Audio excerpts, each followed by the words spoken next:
Graça e paz, meu amado irmão, minha amada irmã que está em casa nesse momento, ligado em nosso canal no Facebook. Pedimos a Deus que Ele nos conceda um momento de comunhão através desse culto dominical, numa data especial, domingo de Páscoa, dia de ressurreição, da ressurreição do nosso Senhor. Queremos convidá-lo a cultuar conosco esse culto especial. Estaremos adorando a Deus em espírito e em verdade. O salmista, no Salmo 118, versículo 24, ele faz a declaração de alegria. 118, 24, que nos afirma: este é o dia que o Senhor fez, regozijemo-nos e alegremo-nos nele. Esse dia especial, que haja alegria no seu coração. Nesse dia especial, que haja regozijo no seu coração, por estar servindo ao Senhor em espírito e em verdade. Vamos celebrar a Deus, ao Deus que nos salvou por meio da sua graça, o louvor de número 272, aleluia ao Cristo redivivo.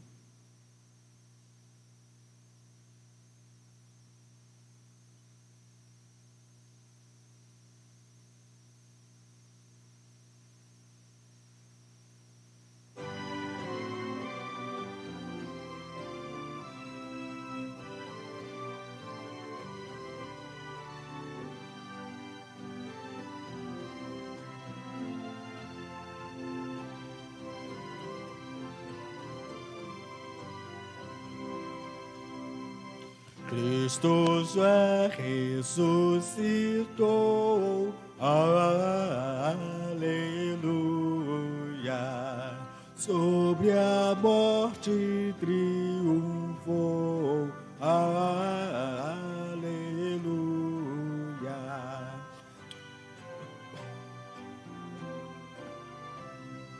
Aleluia,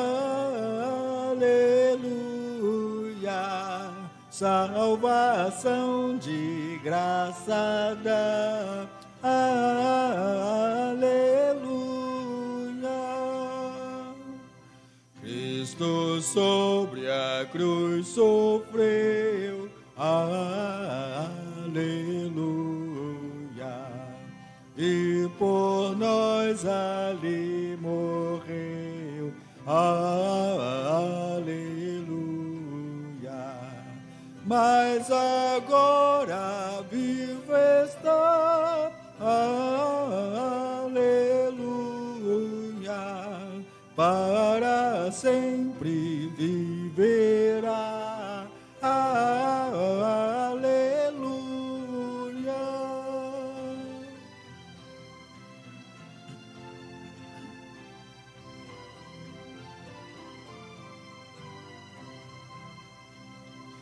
Gratos hinos hoje erguei, aleluia, a Jesus o grande Rei, aleluia. Ressurgiu, é vencedor, aleluia, toda a glória ao Redentor, aleluia.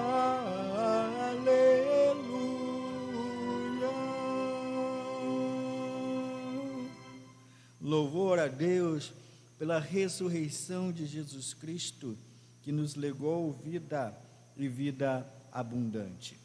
A palavra de Deus no Salmo de número 118, nos versículos 1 e 2, e depois nos versículos 14 ao 24. Salmo de número 118, versículos 1 e 2, e depois do versículo 14 ao 24. Diz-nos a palavra do Senhor: deem graça ao Senhor, porque Ele é bom, porque a sua misericórdia dura para sempre. Diga, pois, Israel, Sim, a sua misericórdia dura para sempre. Versículos 14 ao 24. O Senhor é a minha força e o meu cântico, porque Ele me salvou.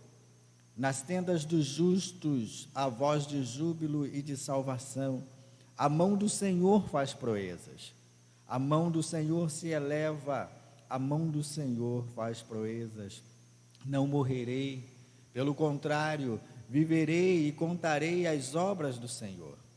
O Senhor me castigou severamente, mas não me entregou à morte. Abram as portas da justiça para mim. Entrarei por elas e darei graças ao Senhor. Esta é a porta do Senhor, por ela entrarão os justos. Graças te dou porque me escutaste e foste a minha salvação. A pedra que os construtores rejeitaram, essa veio a ser a pedra angular.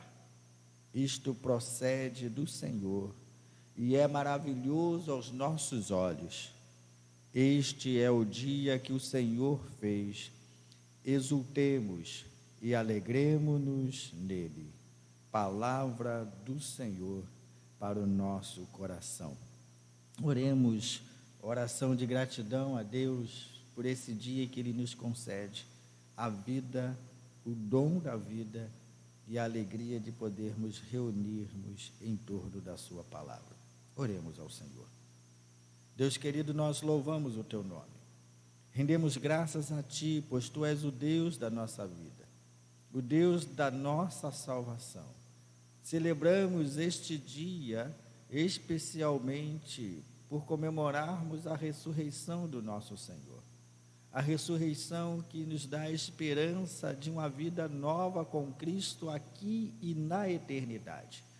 Louvamos-Te, ó Deus, porque dependemos de Ti e da Tua graça e somos atendidos segundo as nossas necessidades, pois Tu és um Deus amoroso, um Deus misericordioso, que entendendo a nossa estrutura, cuida de nós como a menina dos seus olhos. Louvado seja o Teu nome, louvado seja o Senhor que nos dá condições de vivermos na Tua presença. Ó Deus, Te louvamos pela Tua grandeza, Te louvamos pela Tua majestade, e como servos Teus, nos dobramos diante da Tua majestade e nos rendemos diante do Teu poder. Louvamos-Te por meio de Jesus Cristo, nosso Senhor, com o auxílio do Espírito Santo. Amém. Recebemos o perdão gracioso do Senhor. O hino 199, nós estaremos cantando como a declaração perdoadora do nosso Deus.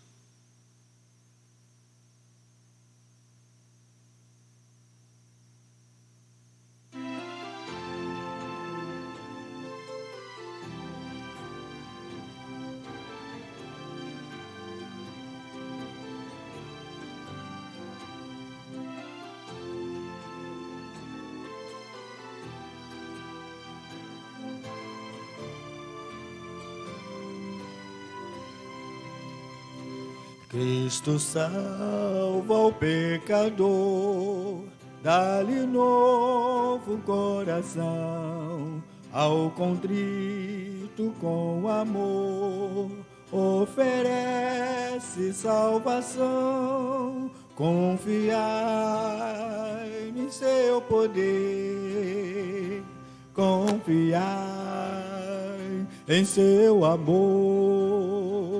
Crede já que Cristo quer libertar o pecador.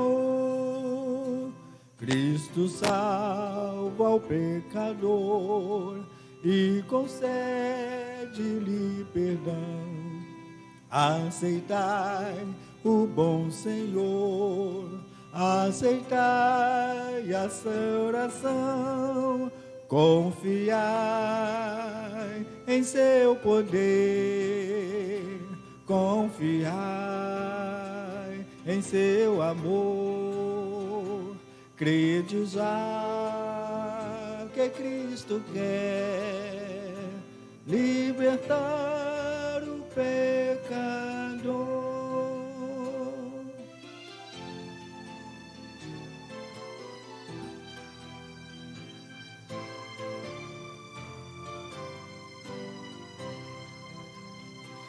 Vinde todos e achareis plena paz no Redentor.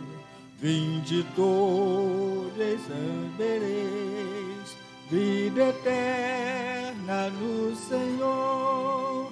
Confiai em seu poder, confiai em seu amor.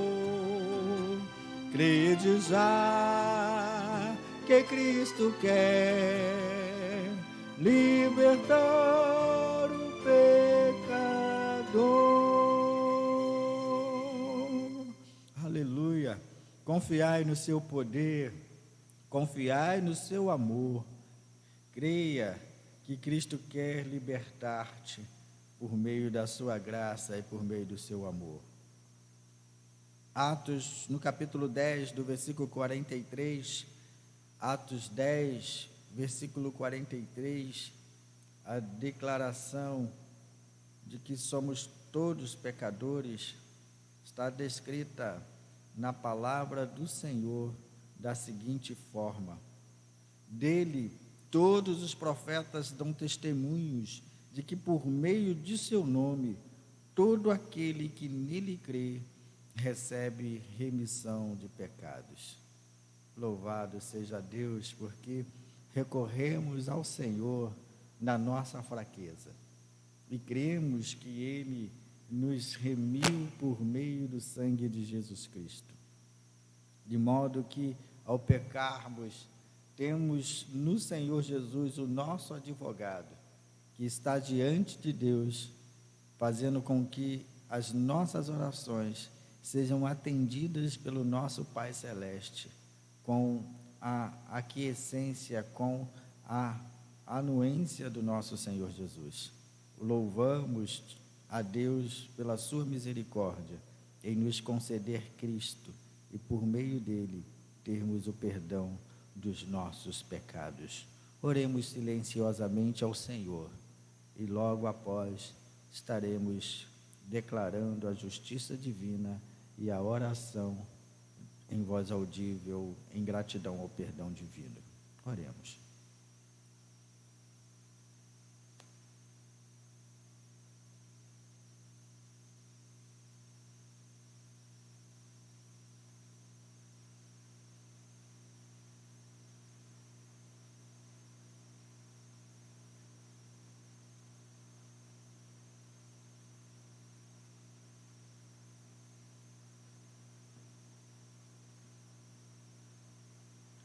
Declaração da justiça divina.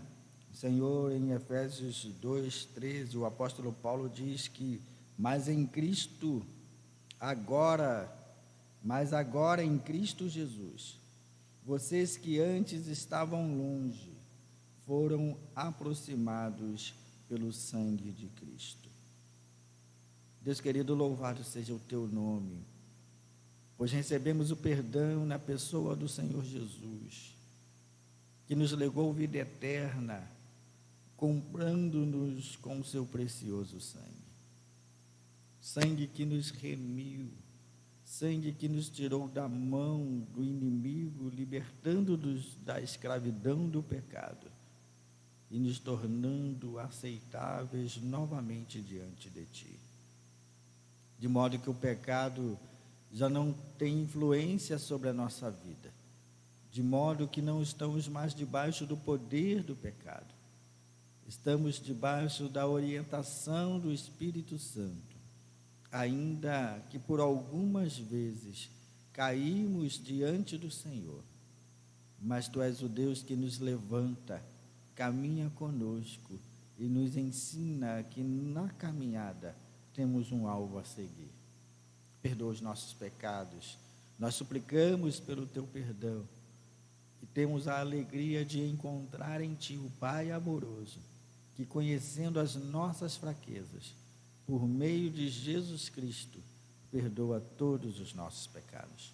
Louvado seja o teu nome.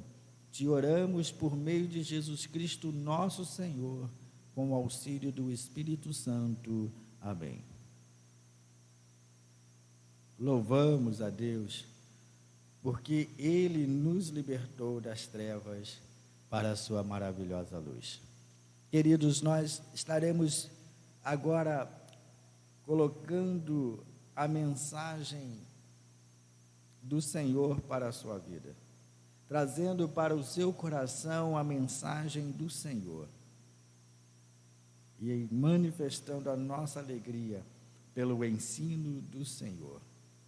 A leitura do nosso texto, que começa com a pregação agora pela manhã e termina ainda dentro do mesmo capítulo, na pregação de noite, está registrada no Evangelho de Lucas, no capítulo 24, do versículo 13 ao versículo 35, com o título Jesus está vivo. Aleluia! É a declaração desse texto especial. Leiamos a palavra de Deus. Naquele mesmo dia, 2 discípulos estavam indo para uma aldeia chamada Emaús, que ficava a uns 10 quilômetros de Jerusalém, e iam conversando a respeito de tudo o que tinha acontecido. Enquanto conversavam, discutiam, o próprio Jesus se aproximou e ia com eles. Porém, os olhos deles estavam como que impedidos de o reconhecer. Então ele lhes perguntou: o que é que vocês estão discutindo pelo caminho? E eles pararam entristecidos. Um, porém, chamado Cleopas, respondeu: será que você é o único que esteve em Jerusalém e não sabe o que aconteceu lá nesses últimos dias? Ele lhes perguntou: do que se trata?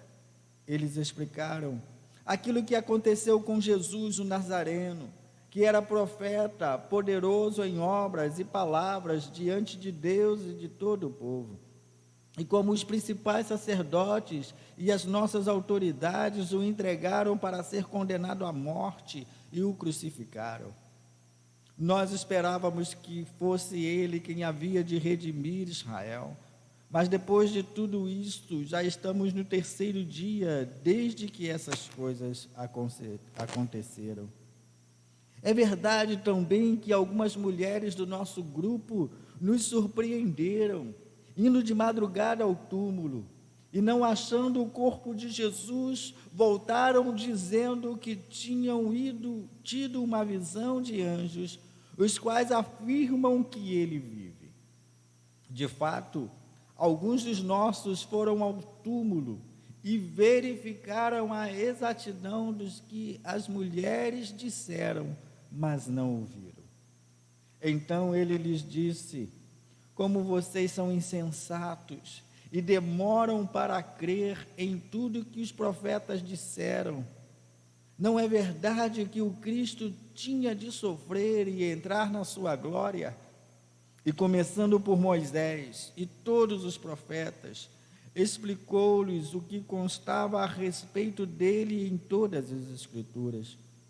Quando se aproximavam da aldeia para onde iam, ele fez menção de passar adiante, mas eles o convenceram a ficar, dizendo: fique conosco, porque é tarde e o dia já está chegando ao fim.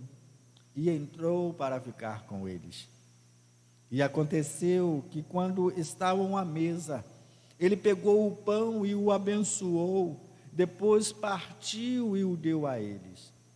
Então os olhos deles se abriram e eles reconheceram Jesus, mas ele desapareceu da presença deles. E disseram um ao outro: Não é verdade que o coração nos ardia no peito quando ele nos falava pelo caminho, quando nos explicava as Escrituras? E na mesma hora, levantando-se, voltaram para Jerusalém, onde acharam reunidos os 11 e outros com eles, os quais diziam: de fato o Senhor ressuscitou e já apareceu a Simão. Então os dois contaram o que lhes tinha acontecido no caminho e como tinham reconhecido o Senhor no partir do pão. Palavra do Senhor. Louvado seja o Senhor pelo registro da sua palavra, que nos dá o contentamento e de crermos que Cristo ressuscitou para a nossa redenção. Cristo está vivo, Jesus está vivo, e esta é a evidência que tanto a igreja do nosso tempo, como a igreja primitiva, vive na realidade do que chamamos Evangelho. O Evangelho é a publicação da morte de Cristo para nos redimir dos pecados e a publicação da sua ressurreição, para que pela sua ressurreição tivéssemos oportunidade de com ele reunirmos no céu fisicamente. Essa é a alegria que o nosso coração é tomado, é dessa alegria e desse regozijo que o nosso coração é tomado. Queridos, quando nós olhamos esse texto, nós aprendemos que tudo que se relaciona à vida de Jesus está em foco nesses últimos dias. Nessa semana em que comemoramos a Semana Santa, o assunto não é outro nas mídias, o assunto não é outro nos nossos lares. Sempre fazemos menção sobre algum detalhe da vida de Jesus. A sua existência, ainda que não possa ser questionada, pois é historicamente comprovada, é alvo de discussão quanto à essência do Jesus humano divino. Hoje, a discussão é que se ele foi alguém à frente do seu tempo, alguém relevante na sociedade. Hoje a discussão é se ele realmente é o Deus encarnado. Então, todas as discussões que nós temos hoje não é quanto à realidade da sua existência. Cristo existiu e, historicamente, nós reconhecemos isso, todos reconhecem isso. A discussão que nós vimos é se ele é humano, simplesmente um ser humano, ou se ele, como na concepção da igreja, é o Deus homem. Acreditar que ele existiu, de fato, não significa uma concordância com a prática do cristianismo que advoga a sua divindade. Acreditar na existência de Cristo não significa que somos cristãos. Acreditar na existência de Cristo não nos faz seus seguidores, não nos torna seus discípulos.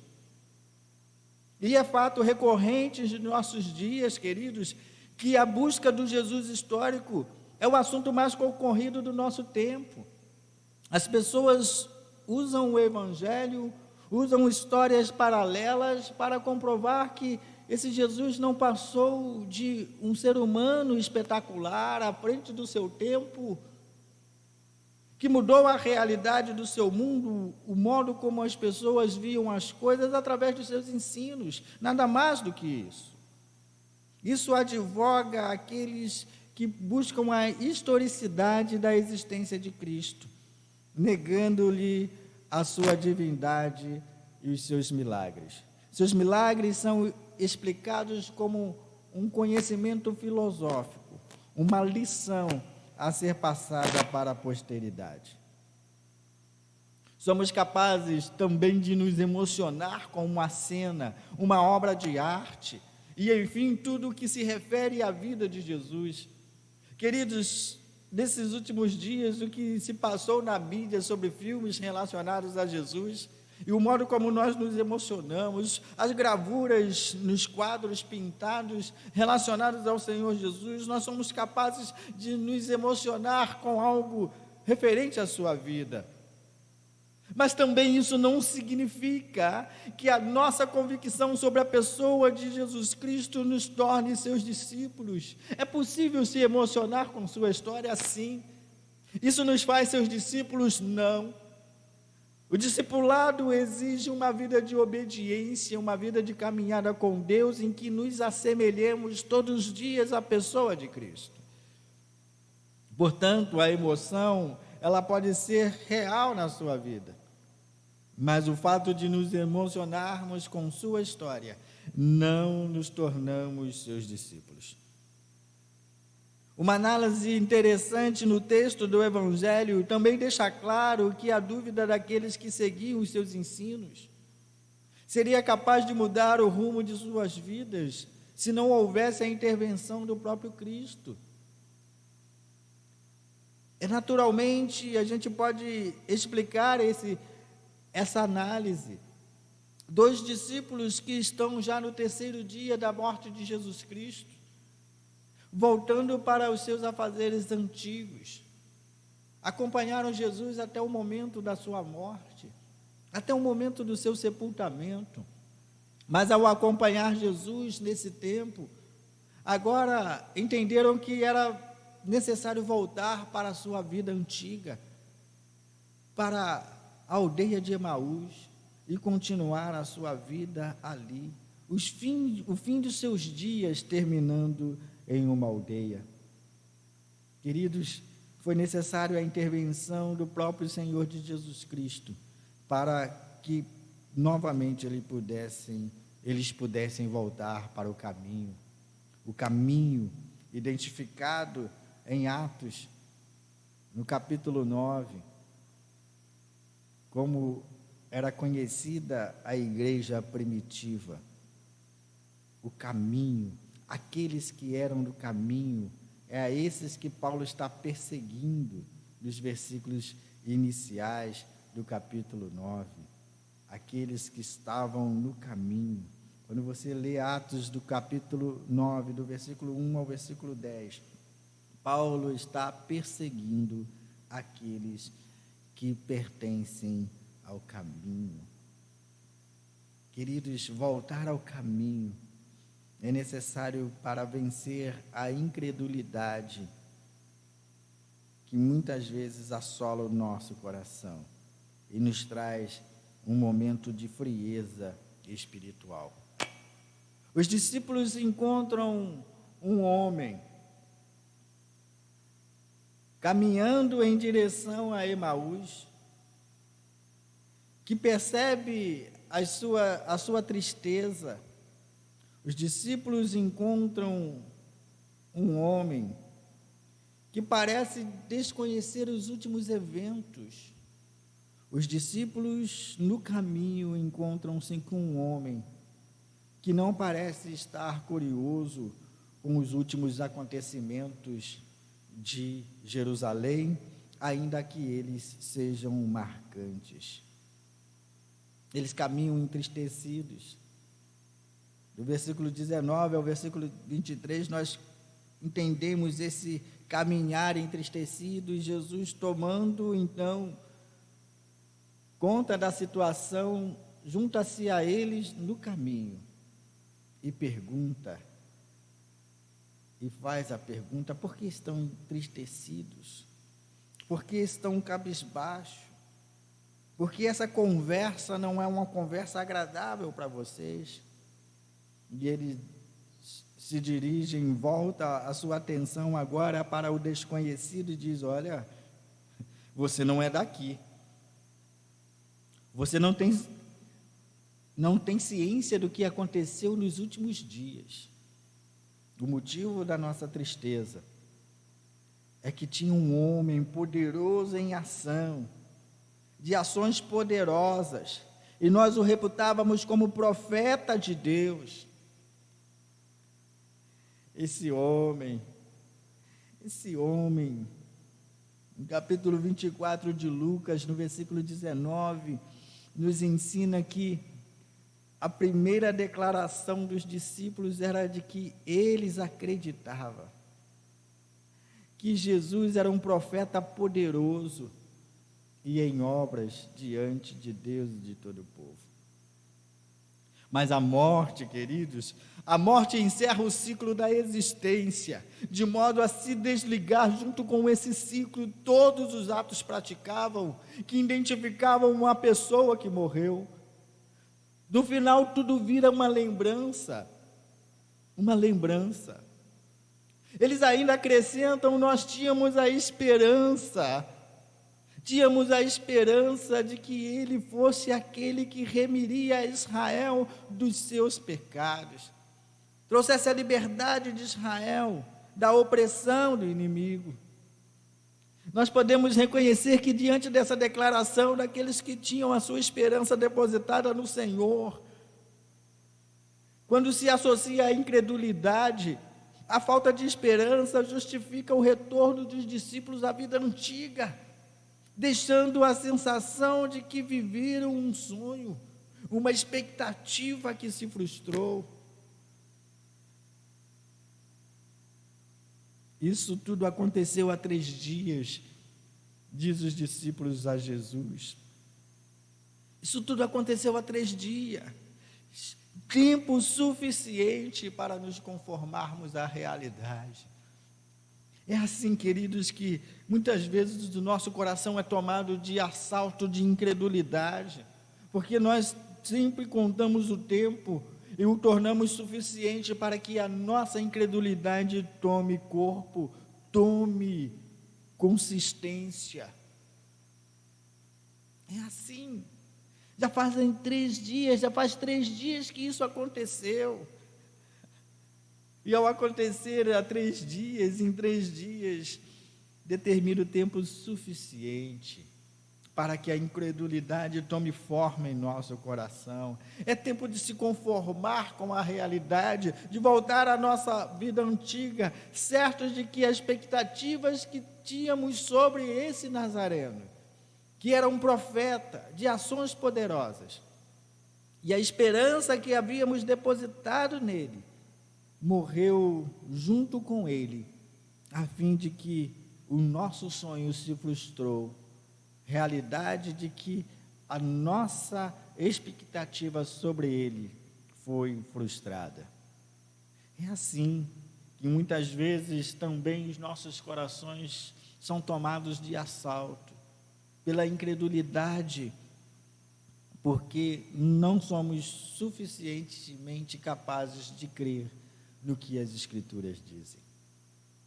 Não somente as Escrituras, e a gente vai comprovar isso.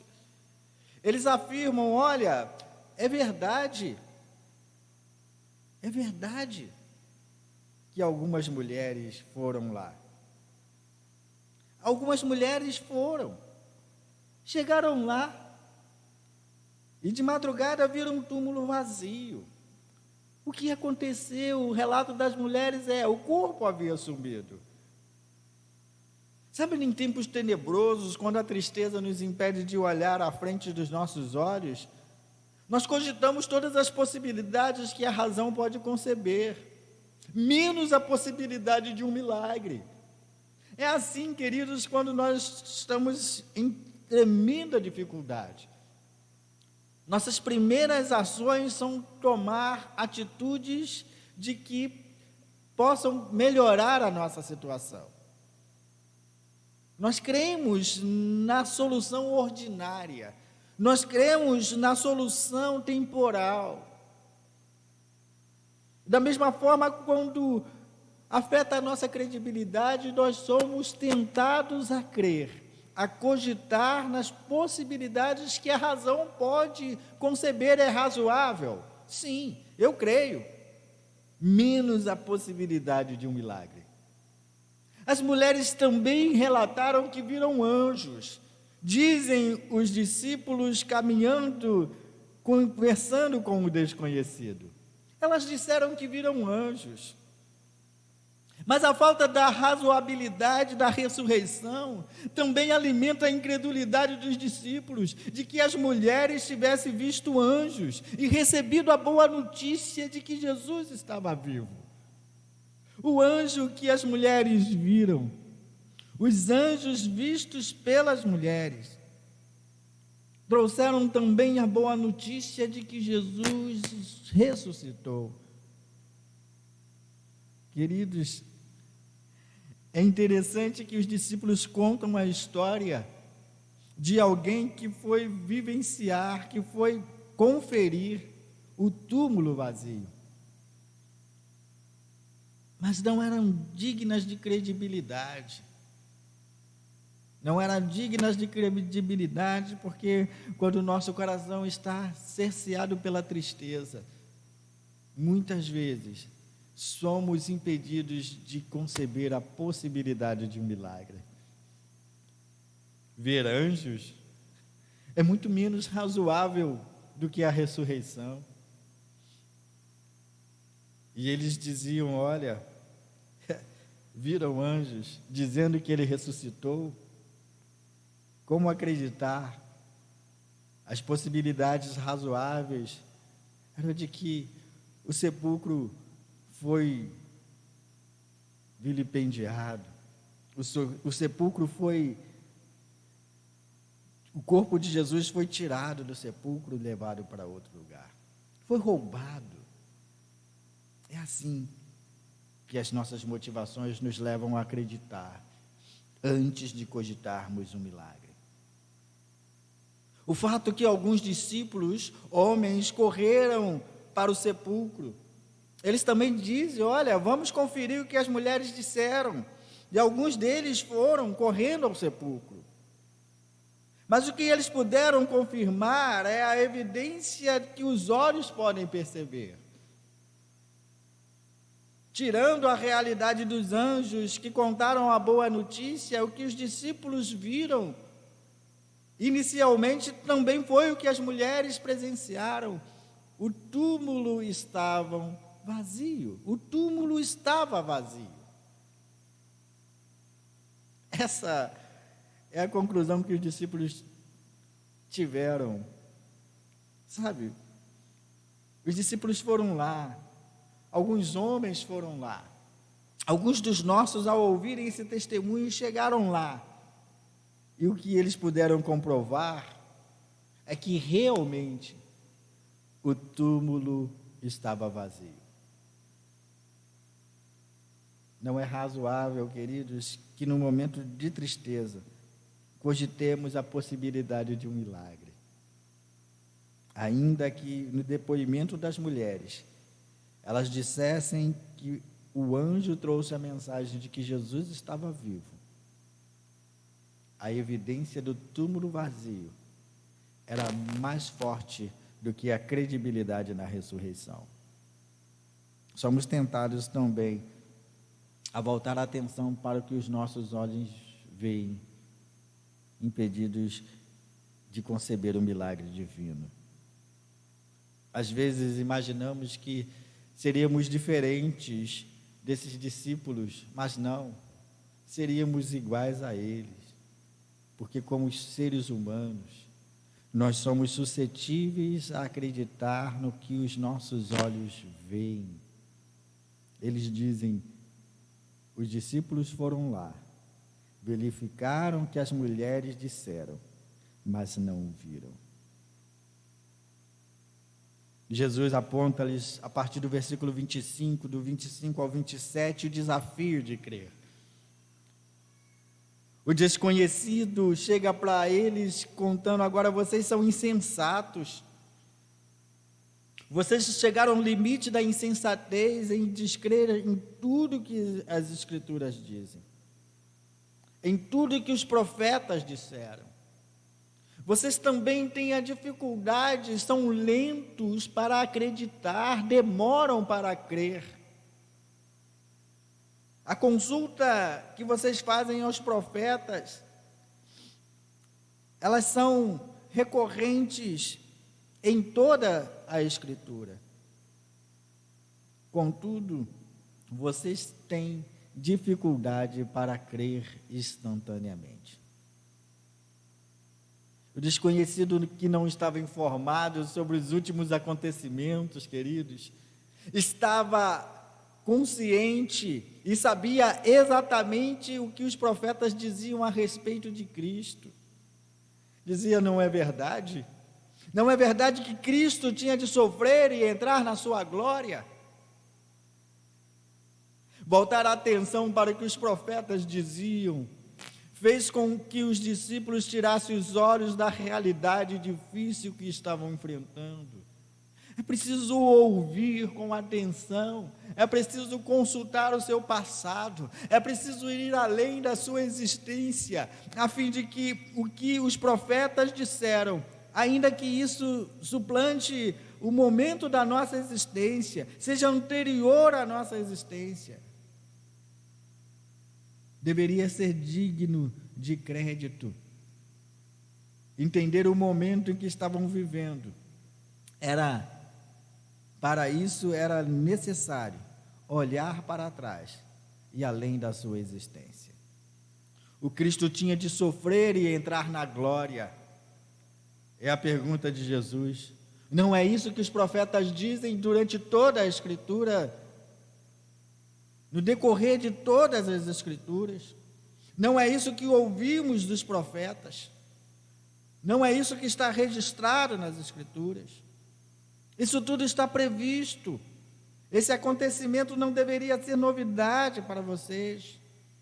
Contudo, vocês estão voltando à vida antiga, desistindo da caminhada, porque ao consultar os profetas, são incapazes de crer. Incapazes de crer. Os discípulos foram alertados para este acontecimento. Mesmo antes da morte do Senhor Jesus, Jesus falava recorrentemente sobre esse assunto. Contudo, queridos, estavam impedidos de crer. Jesus explica o milagre. Jesus explica o milagre àqueles discípulos que estão voltando para a sua casa. Mas enquanto o tratam como desconhecido, o efeito de suas palavras somente conseguem trazer algum conforto ao seu coração. Algo que eles comprovam mais tarde, quando Jesus está partindo o pão e compartilha um com o outro. Sabe, nós temos a capacidade de desacreditar nos outros, ainda que os outros nos falem uma verdade. Nós temos a dificuldade de desacreditar, ainda mais quando essa pessoa nos é desconhecida, mesmo que ela nos fale a verdade. Jesus estava apontando a realidade das Escrituras, e os discípulos não conseguiram entender.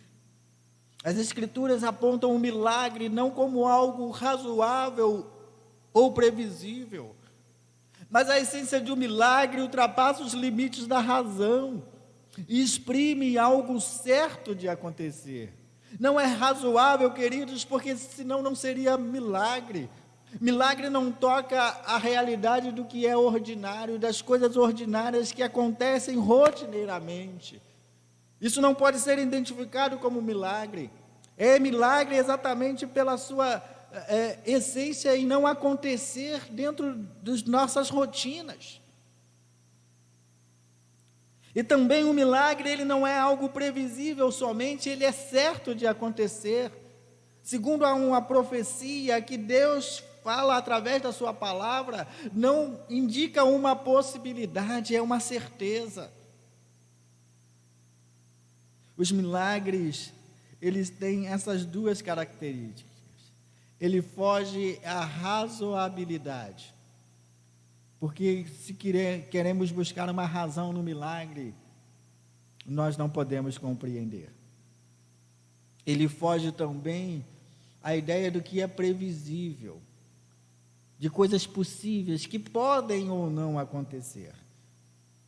O milagre é uma realidade diante dos nossos olhos, ainda que sejamos incapazes de acreditar. A resposta referente à esperança dos discípulos estava na necessidade da morte de Jesus para a remissão dos seus pecados. Quando eles diziam, tínhamos esperança, a esperança deles era que Jesus precisava preservar a sua vida para que todas as suas promessas se cumprissem. Que engano que eles estavam incorrendo! Que dificuldade de entender que a morte de Jesus foi necessária para a remissão dos nossos pecados. A promessa de Jesus não é em vida surpreender as nossas expectativas, não é atender às nossas expectativas enquanto Ele está vivo, mas até a sua morte foi necessária para que a minha liberdade fosse comprada. Há uma inconsistência na concepção dos discípulos. Ele precisava estar vivo para cumprir todas as suas promessas. Nós precisávamos dele vivo para ver a libertação de Israel. Mal podiam compreender que a libertação da sua vida estava na realidade de Cristo voluntariamente subir ao madeiro, morrer por cada um de nós, para que por meio do seu sangue fôssemos remidos e comprados definitivamente para Deus. A liberdade que eles tanto esperavam, a esperança que eles tanto nutriam no coração, estava no fato de Cristo morrer e não no fato de manter a sua vida a qualquer custo. É assim, queridos, que não podemos compreender o ato de Cristo subir à cruz. Só o compreendemos por meio da fé. E o milagre da ressurreição, na nossa realidade, como igreja de Cristo também, somente acontece por meio da fé. Jesus faz a menção de seguir adiante, mas antes disso nós podemos compreender que a caminhada foi suavizada pela companhia do desconhecido, que de alguma forma tornou o retorno à aldeia mais suportável. Veja, enquanto Jesus conversa com os discípulos, seguindo no caminho de Emaús, a conversa lhes parece mais tranquila, o caminho lhes parece mais suportável. É assim, queridos, quando estamos na companhia de Jesus. É dessa forma que nos comportamos, como Jesus é o nosso companheiro.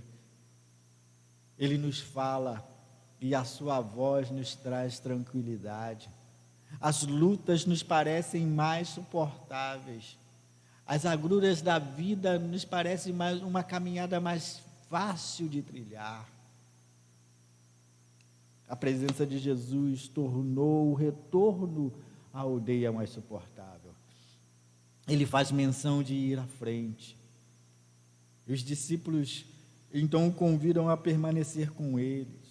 O companheiro de viagem é convidado a repousar na casa dos discípulos. Mas esse repouso revelaria mais do que eles podiam imaginar. Ao adentrar a casa, ao sentar-se à mesa, Jesus toma o pão.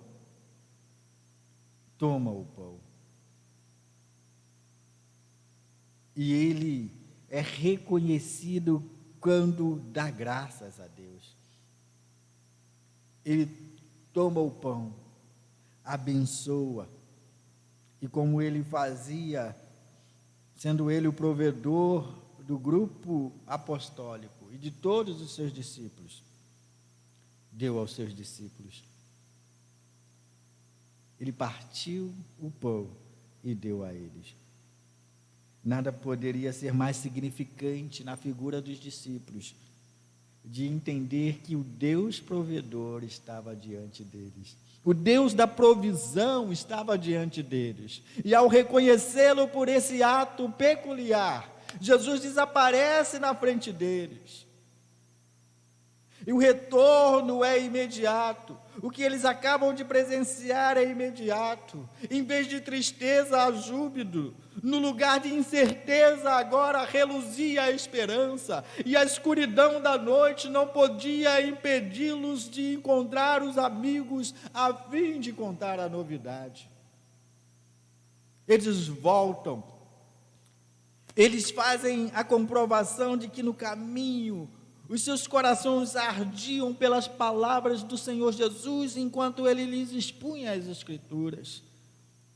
Mas imediatamente eles voltam na escuridão da noite para reencontrar os amigos e contá-los sobre a novidade da ressurreição.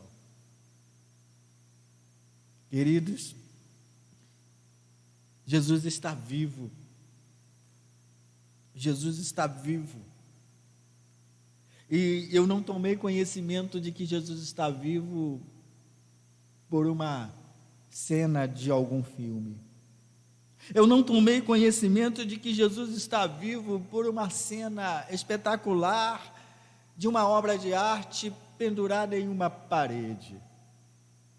Jesus está vivo porque, assim como ele se manifestou àqueles irmãos que abriram a igreja primitiva, aos discípulos trancados dentro daquele quarto, e naquele dia específico se apresentando a Simão, e os anjos explicando às mulheres a realidade da sua ressurreição. Também aconteceu comigo um dia, quando Jesus veio entrar no meu coração, e mudou radicalmente a minha vida. Como crer que Jesus ressuscitou? Na mesma medida daqueles discípulos, eu não pude comprovar pela existência do túmulo vazio. Queridos, a igreja é chamada para ter fé, para compreender o sacrifício de Cristo por meio de fé, para compreender a ressurreição de Jesus Cristo por meio da fé. Tanto tempo se passou, e Jesus, que mudou a realidade da minha vida, me dá a garantia de que Ele está vivo, reinando, governando, tendo debaixo dos seus pés todo o governo do universo, pois Ele reassumiu o seu lugar. E Ele está vivo para trazer ao meu coração não somente uma esperança que fracassa, mas uma esperança permanente na realidade de que, por meio da sua vida, eu tenho garantia de me reunir com Ele fisicamente. Como igreja de Cristo, essa é a mensagem que temos de levar às pessoas. Apontar que Cristo morreu pela necessidade de apagar e me comprar novamente para Deus. Apontar que Cristo ressuscitou e está vivo, para que o nosso coração possa nutrir a esperança de que Ele cuida de nós, estamos debaixo do seu governo, do seu senhorio, e pela sua ressurreição recebemos a garantia de vida eterna, de um dia na eternidade reunirmos-nos com Ele fisicamente. Que essa certeza esteja no seu coração,